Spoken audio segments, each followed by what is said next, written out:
Ce mardi 5 septembre, Laurie Pesté incarnera le premier numéro d'une série documentaire diffusée sur RMC Story consacrée aux femmes et aux problématiques qui les concernent.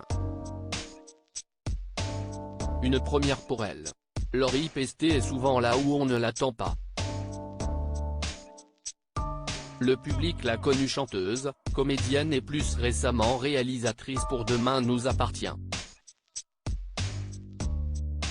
Elle ajoute une nouvelle corde à son arc en incarnant Brisons le tabou, deux documentaires diffusés sur RMC Story dédiés à la santé des femmes et dont le premier numéro consacré au post-partum est diffusé le mardi 5 septembre à 21h10. Le deuxième évoquera les règles, avec notamment l'endométriose. Des sujets que Laurie connaît bien puisqu'elle est devenue mère en août 2020 après s'être battue durant des années contre cette maladie. Comme pour se rassurer pendant notre entretien organisé dans les locaux de la chaîne, elle tire souvent sur l'élastique d'un de ses bracelets ornés de cœur. Nina a le même avec des petites étoiles. Avant de partir ce matin, elle m'a demandé de le mettre. Si est une manière de rester liée, nous dévoile-t-elle avec tendresse avant de se confier sans filtre dans une interview à retrouver en une de votre télé loisirs N-degré 1958, en kiosque dès ce lundi 4 septembre. Laurie Pesté, brisons le tabou, j'ai créé un lien avec toute femme parce qu'on se parlait de maman à maman télé loisirs, on vous découvre dans un rôle inattendu sur RMC Story. Laurie Pesté, interviewée était nouveau pour moi. J'étais très stressé le premier jour parce que j'ai plus l'habitude de répondre aux questions que de les poser. Mais la production ne m'a pas laissé sans filet, il y avait toujours des journalistes avec moi. Elles étaient là pour me souffler ce que je pouvais oublier d'aborder dans le fil de la discussion avec ces femmes. Est-ce que vous aviez un modèle parmi les animatrices du petit écran ? J'ai pensé à Karine Le Marchand. Je la trouve lumineuse, bienveillante. Si est la bonne copine. Elle est toujours dans le bon ton. S'il y a quelqu'un à qui je dois ressembler, j'aimerais que ce soit elle.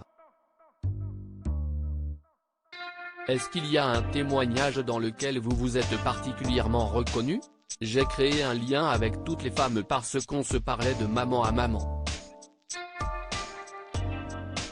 Mais il y avait une patineuse de haut niveau qui me racontait comment elle s'organisait en fonction de ses règles. Je me suis revu en compétition de patinage ou quand j'avais des concerts. Cela m'a rappelé mes galères. Comment avez-vous géré vos douleurs liées à l'endométriose avec votre carrière ? Sur les tournages, ce n'était pas évident.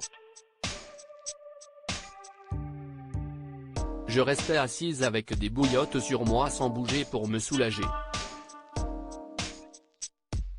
Dès qu'il y avait le clap, je me levais et je rentrais tout de suite dans mon personnage.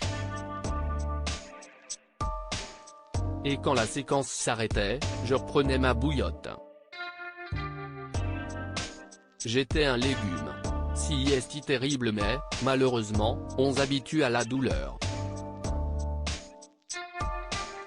Laurie Pesté, je ne me voyais pas repartir dans un processus de FIV. Vous avez finalement subi une ablation de l'utérus pour mettre fin à ces souffrances. Éprouvez-vous parfois des regrets à l'idée de ne pas avoir d'autres enfants ? Avec mon compagnon, on était sûr de nous. On fait des métiers où l'on s'absentait régulièrement. Donc il faut pouvoir s'organiser, et je ne me voyais pas repartir dans le processus de FIV.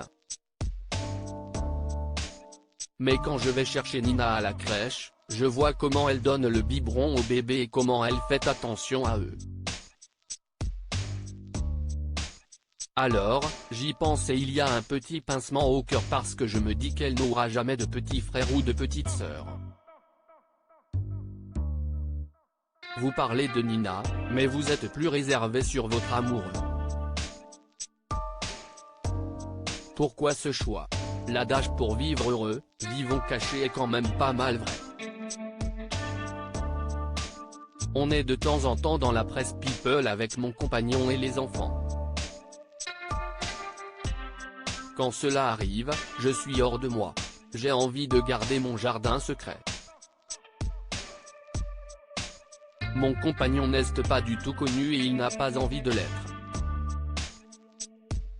Il préfère rester dans l'ombre et je respecte sa volonté. Vous revenez à vos premières amours en devenant juré du télécrochet Dream Team, la relève des stars. Auriez-vous pu laisser Nina y participer? Je l'attacherai au radiateur.